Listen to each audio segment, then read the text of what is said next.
नमस्कार मित्रांनो, आज आणले छान रावस। तर रावसचं मी थोडीशी चटपटीत करी बनवते आणि बाकीचे रावस आहेत ना त्यांना मी फ्राय करणार आहे।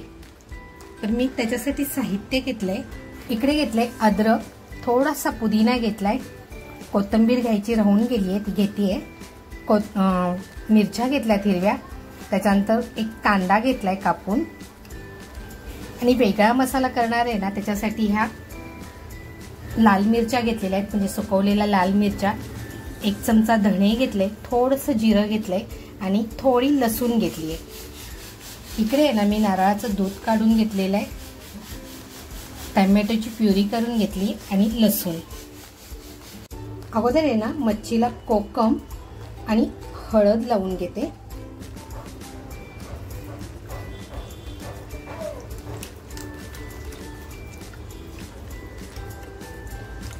मच्छी मी स्वच्छ धुवून घेतली बरं का। बघा कोकम आणि हळद छान लावून झालेले आहे मच्छीला।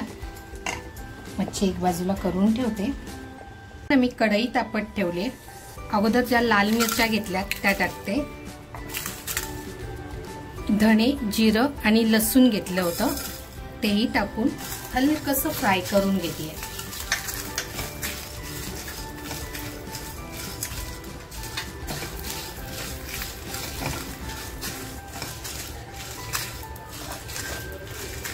बघा तुम्हाला आवाज येतच असेल तडतडण्याचा, तर आपलं छान हलकसं फ्राय झालेलं आहे। गॅस बंद करते।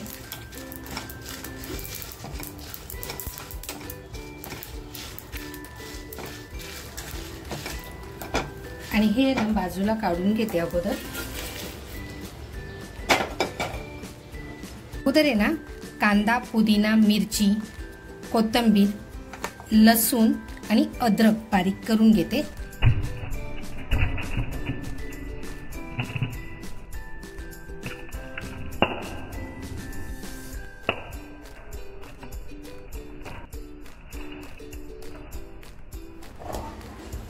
बघा आपला मसाला छान तयार झालेला आहे।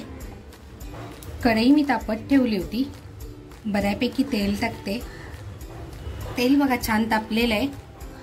हा जो मसाला केलाय तो मसाला अगोदर फ्राय करते, कारण हा कच्चा कांदा आहे।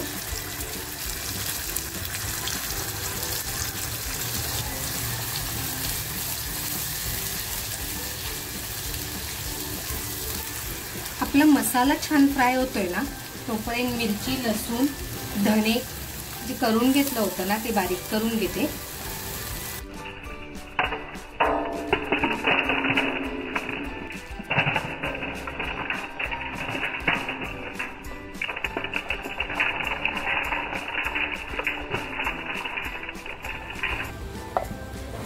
थोडंसं पाणी टाकून बघा छान बारीक करून घेतलेलं आहे। इकडे आपला कांदा सुद्धा बघा छान फ्राय झालेला आहे।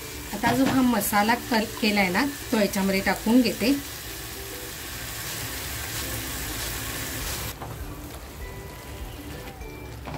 त्याचबरोबर आहे ना घरगुती मसाला, थोडीशी हळद। आता हे आपल्याला छान फ्राय करून घ्यायचंय।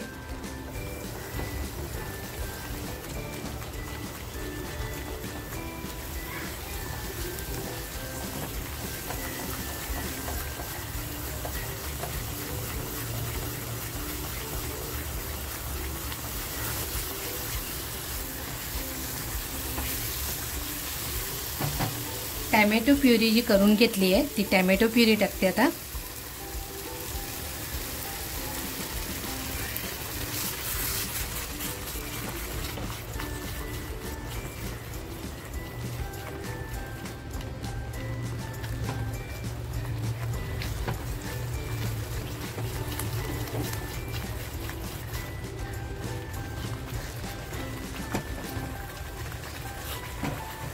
मग आपला मसाला छान फ्राय झालेला आहे।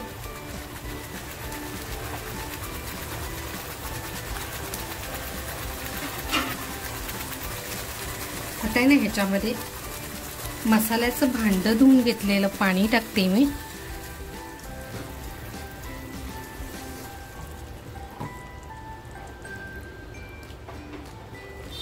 3 ते 4 मिनिटासाठी आहे ना मंद आचेवर ठेवून देते।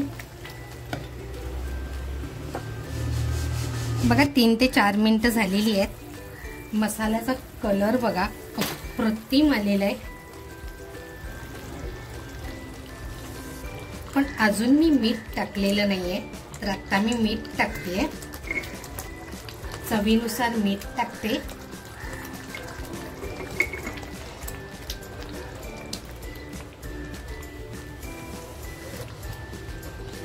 बघा तुम्ही तेल सुद्धा किती छान सुटलेलं आहे मसाल्याचं। आता याच्यामध्ये आहे ना मी फक्त 3 ते 4 पीस सोडणार आहे।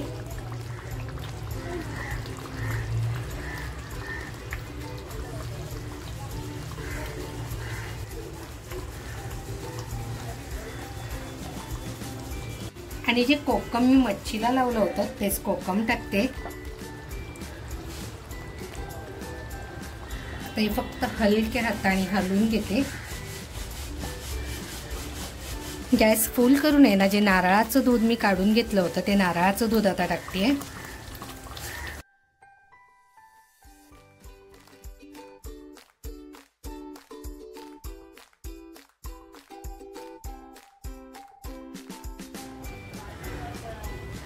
बघा नारळाचं दूध टाकल्यानंतर आहे ना थोडासा कलर चेंज झालेला आहे। मंद आचेवर आहे ना 4 ते 5 मिनिटासाठी छान शिजवून घेते। बघा 3 ते 4 मिनिटं झालेली आहेत। आपली कढी जबरदस्त तयार झालेली आहे। बघा आपल्या कढीचा कलर सुद्धा जबरदस्त आलेला आहे।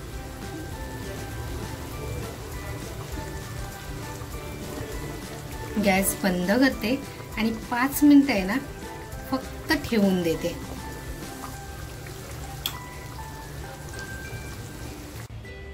बघा एक 5 मिनिटं मी मसाला ठेवला होता। मसाल्याचा कलर सुद्धा बघा किती जबरदस्त आलेला आहे।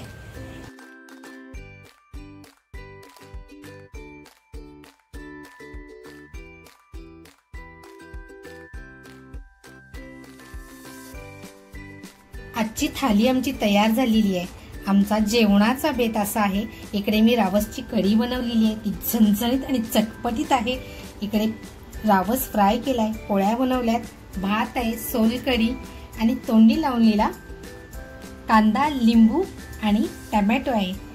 तर आजची रेसिपी तुम्हाला कशी वाटली, आवडली असेल तर नक्कीच लाईक, शेअर, सबस्क्राईब करा।